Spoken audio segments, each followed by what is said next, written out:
आया है दोस्तों। पूरे संसार के ज्ञानियों को एक तरफ रख दीजिए और तुलसी को एक तरफ रख दीजिए। मुझे इस वक्त जिनकी मुझे सबसे अधिक कमी महसूस हो रही है सुलेमान आसिफ साहब की, वो मुझे एक बात हमेशा कहा करते थे कि पूरी दुनिया में अगर मुझे सिर्फ एक अजीम तरीन शायर को चुनना हो, किसी एक दानिशमंद को चुनना हो, तो मैं केवल और केवल तुलसी को चुनूंगा, क्योंकि उसने इतिहास के अंदर इतने कम समय बीते हैं तुलसी को गए हुए, उसने अपनी एक काव्य पुस्तक को एक धर्म ग्रंथ बना दिया। उसने अपने पीछे एक पूरा संप्रदाय खड़ा कर दिया। उस सबसे बहुत बड़ी बात होती। तुलसी ने कोई दावा नहीं किया। गालिब ने तो फिर भी कह दिया कि आते हैं गैब से ये मजामी ख्याल में, गालिब शरीर खाम नवाए सरोश है। लेकिन तुलसी ने यह भी नहीं कहा स्वान सुखाए, अपने सुख के लिए कह रहा हूं। और इतना सुंदर कहा कि तुलसी का सुख सबका सुख हो गया। ज्ञान ऐसा ही होता है जो तुमसे उपजे लेकिन सबका हो जाए। तुलसी ज्ञान है। गुरु का अर्थ है व्यास, व्यास गुरु है। पूरे संसार को गुरु शब्द नहीं पता लगता यदि वेद व्यास नहीं होते। व्यास ने गुरुता सिखाई, गुरु होना सिखाया है। राम, आमतौर पे राम को मर्यादा के साथ जोड़ा जाता है, लेकिन मर्यादा हो ही नहीं सकती अगर उसका एक मूलभूत गुण न दिखाई दे, क्षमा। राम के पूरे जीवन में क्षमा है। जितना क्षमाशीलता में एक देखो, हम लोग क्षमा करते हैं, माफ करते हैं, जाओ माफ कर दिया। ये माफ करना नहीं होता है दोस्तों। ये तो अपने पास हम इकट्ठा करते हैं, अपने अहंकार के अंदर कुछ पूंजी रखते हैं कि मैंने बड़ी माफी की है। लेकिन जो संपत्ति शिव रावण है दीन दिए दसमाथ, सोई संपदा विभीषणी सकुच दीन रघुनाथ। ये सकुचाना सिर्फ उसी में हो सकता है जिसमें क्षमाशीलता है। ये सकुचाना प्रेम है, गहरा प्रेम है। तो उसको आप जरूर। और राम के अंदर क्षमा है, इसलिए वो सबको क्षमा करता चला जाता है। उनको भी क्षमा कर देता है जो उसके नाम का मिसयूज करते हैं, लेकिन वो सबको क्षमा करता चला जा रहा है। उस सबसे निजात पाने के लिए जब हम कृष्ण की बात करते हैं तो आओ एक शब्द में कृष्ण को समझे। गीता सारा ज्ञान कृष्ण को अगर हम एक शब्द में समझना चाहें तो हम कहेंगे कृष्ण प्रेम मिलता रहे। लेकिन जैसे ही मैं कहता हूं कृष्ण प्रेम है, तो एक और बात आती है कि ऊपर बताए सारे के सारे गुण बगैर प्रेम के उत्पन्न ही नहीं होते। इसलिए कृष्ण को पूर्ण ब्रह्म और पूर्ण परमात्मा की उपाधि दी गई। कुछ भी नहीं हो सकता, न ध्यान हो सकता है, न क्रांति हो सकती है, न समर्पण हो सकता है, न विद्रोह हो सकता है, न दया हो सकती है, न क्षमा हो सकता है, कुछ भी नहीं हो सकता है, न ज्ञान उत्पन्न हो सकता है अगर प्रेम नहीं है तो। इसलिए कृष्ण सर्वेश्वर है, सबसे ऊपर है, योगेश्वर है, सब उसका ही ध्यान करते हैं। और कृष्ण है कैसा? कृष्ण की विशिष्टता क्या है? तो कृष्ण की कोई विशिष्टता नहीं है। यही कृष्ण की विशिष्टता है। स्वागत है। सबकी एक विशिष्टता है। ना कुछ एक छोटा से छोटा आदमी भी होता है, वो भी अपनी एक विशिष्टता गिनाता है, लेकिन कृष्ण कोई विशिष्टता नहीं। गुण खोजो तो कृष्ण में, अवगुण खोजो तो कृष्ण में, सब कुछ कृष्ण में है। तो उसको आप जरूर देखें। जैसे रात सब कुछ छुपा लेती है अपने भीतर, सब समा जाता है, शांति न मिलना, काले रंग में सब विलुप्त हो जाता है। वैसे ही कृष्ण के अंदर सब चला जाता है। न कुछ पाप बचता है, न कुछ पुण्य बचता है, न कुछ अच्छा बचता है, न कुछ बुरा बचता है। बहुत से व्यास, बहुत से मनीषी ये मरहम लगाने की कोशिश करते हैं कि नहीं कृष्ण ने ये नहीं किया था। नहीं, कृष्ण वो इसलिए नहीं कर रहे थे। वो क्षीर जब चुरा रहे थे गोपियों की, तो दरअसल वो उन्हें नारी शिक्षा दे रहे थे।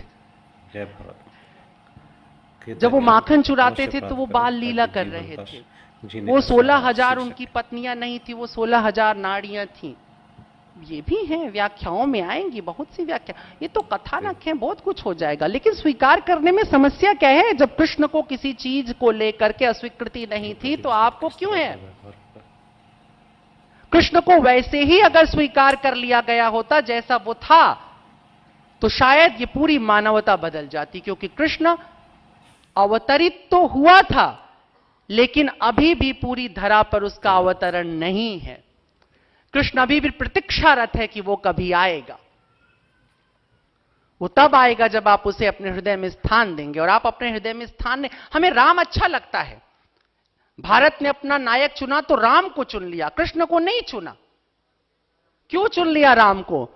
क्योंकि राम स्वप्न है, सुंदर सा स्वप्न है, एक खूबसूरत स्वप्न है, यूटोपिया है। जब हम राम की बात करते हैं तो हमारे सामने एक ऐसा आदर्श होता है जो हम कभी नहीं हो सकते हैं। और जब हम राम की बात करते हैं तो हमारे पास एक ऐसा आदर्श होता है जिसकी युगों से प्रतीक्षा है और युगों तक प्रतीक्षा रहेगी।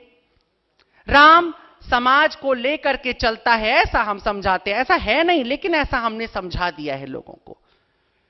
कृष्ण को हम इसलिए अस्वीकार करते हैं कि अगर हमने कृष्ण को स्वीकार कर दिया तो घर में ही बगावत हो जाएगी, क्योंकि कृष्ण की तो बगावत घर से शुरू हो जाती है।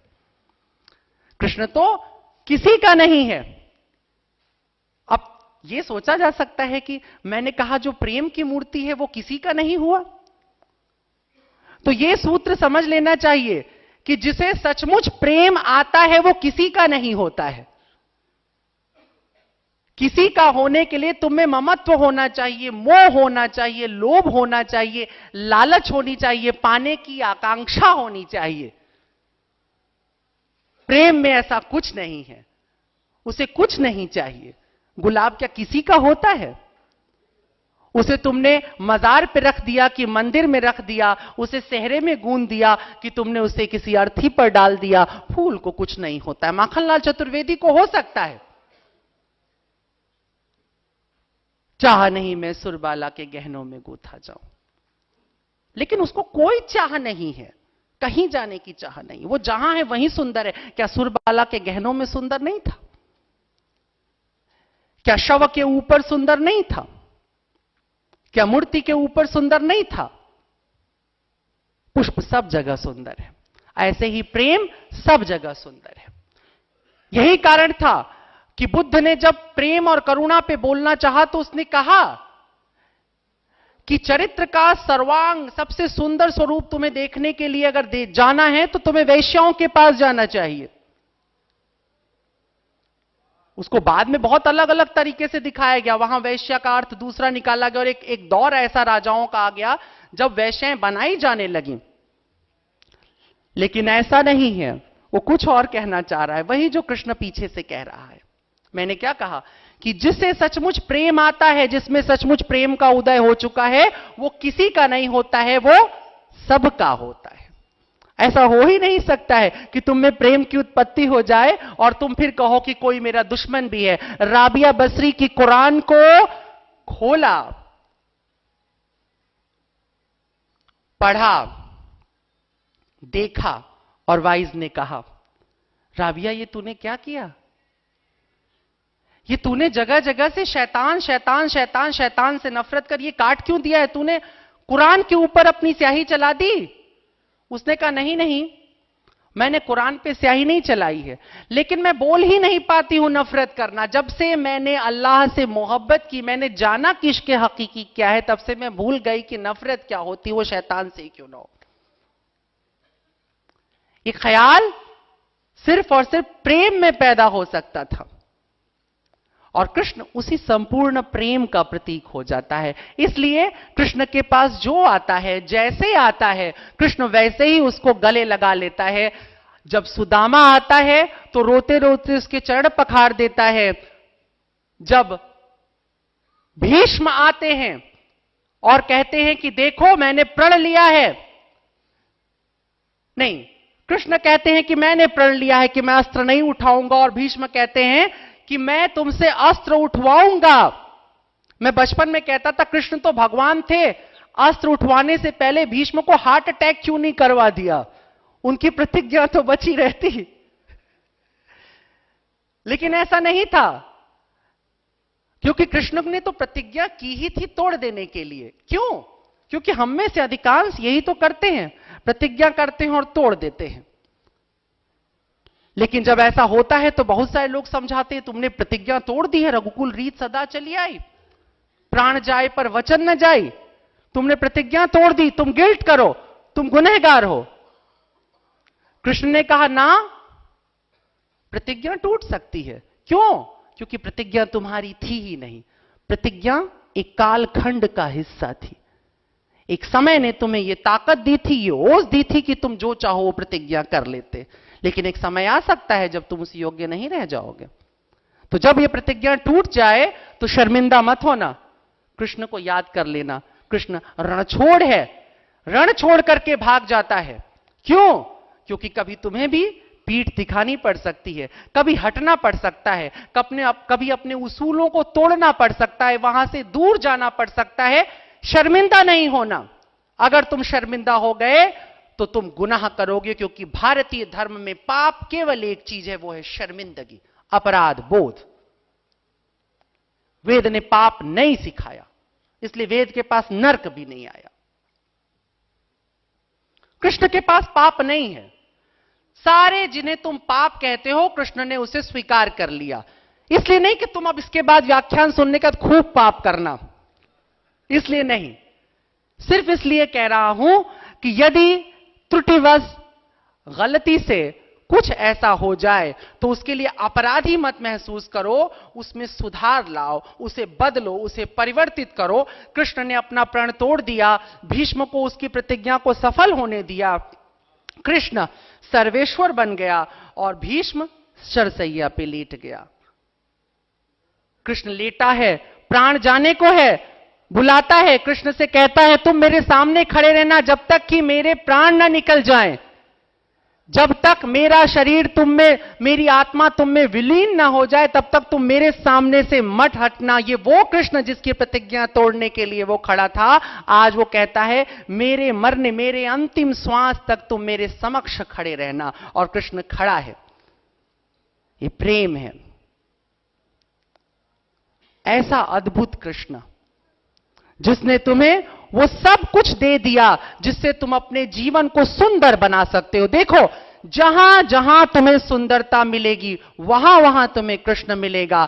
जहां जहां तुम्हें स्वतंत्रता मिलेगी वहां वहां तुम्हें कृष्ण मिलेगा। जहां जहां तुम्हें प्रेम मिलेगा वहां वहां तुम्हें कृष्ण मिलेगा। इसलिए कृष्ण द्रौपदी का चीर बढ़ाता है, उसके लिए बचपन में चीर चुरा लेता है। इतना कपड़ा लाएगा कहां से? विपणन सिखाता है संसार को, व्यापार सिखाता है। यद्यपि कृष्ण कहता है कि मैं वणिकों को नहीं मिलूंगा, मैं बनियों को नहीं मिलूंगा। सबसे ज्यादा बनिए कृष्ण की पूजा करते हैं, जगह जगह ठाकुर जी ठाकुर जी ठाकुर जी ठाकुर जी। सारे बनिए इतना सारा माल लेकर के बैठे रहेंगे, कृष्ण जी को, ठाकुर जी को उस पर रख देंगे, उनको दही खिलाएंगे, बिस्किट खिलाएंगे, सब खिलाएंगे, झूला। पर कृष्ण ने कहा मैं तुम्हें नहीं मिलूंगा। और कृष्ण जिद्दी है, कह दिया नहीं मिलूंगा तो नहीं मिलेगा। अभी दूसरा भगवान ट्राई करना शुरू कर देना चाहिए बनियों को। इधर हो भी रहा है, कई नए भगवान इधर आए हैं, बहुत सारे लोग ट्राई कर रहे हैं। कुछ बाबा हैं जो समोसे से भी मामला यूं कर देते हैं ठीक, उधर बनिए खूब है, लगे हुए हैं। ऐसा है ना स्वामी जी? बहुत से हैं। अभी तो कोई भी भगवान हो जाता है, किसी को भगवान बनने के लिए बहुत मुश्किल नहीं है। तो ऐसा इसलिए हो जाता है, सोचो बनिया, मैंने माफ करेंगे मुझे सारे यहां पे जो अग्रवाल, वर्मा, गुप्ता जी सब लोग बैठे हुए हैं, मैं उनकी बात नहीं कर रहा हूं। मैं भी बनिया हो सकता हूं, ब्राह्मण भी हो सकता है, क्षत्रिय भी हो सकता है, वैश्य भी हो सकता है, सब हो सकते हैं। वो कह रहा है वणिक बुद्धि, जिसे लाभ हानि, जिसे अर्थ अनर्थ की चिंता है, जिसे फायदे और नुकसान की चिंता है, ऐसे व्यक्ति को कृष्ण नहीं मिलेगा। ऐसे व्यक्ति कृष्ण नहीं मिलेगा तो मुसलमान कहेंगे साहब हम तो चलो ब्राह्मण क्षत्रिय वैसे में। नहीं नहीं नहीं नहीं नहीं, ये कुरान में भी ऐसा ही है। पैगंबर साहब ने हर चीज की दुआ मांगी, दौलत की दुआ ही नहीं मांगी। अब सोचो, कह तो दिया कि बनियों को नहीं मिलेगा। बुद्धि में जब तक लाभ और हानि है तब तक प्रेम नहीं आता। बुद्धि में जब तक लेना और देना है तब तक प्रेम नहीं आता। बुद्धि जब ये पूछ देती है कि हाँ हाँ मैं इसे दे रहा हूं, ये मुझे क्या देगा, प्रेम नहीं आएगा, व्यापार आएगा। प्रेम तो बस इतना कहेगा कि ये मेरे पास था और ये मैंने तुम्हें दे दिया, तुमने ले लिया, मुझे खुशी हुई। मैं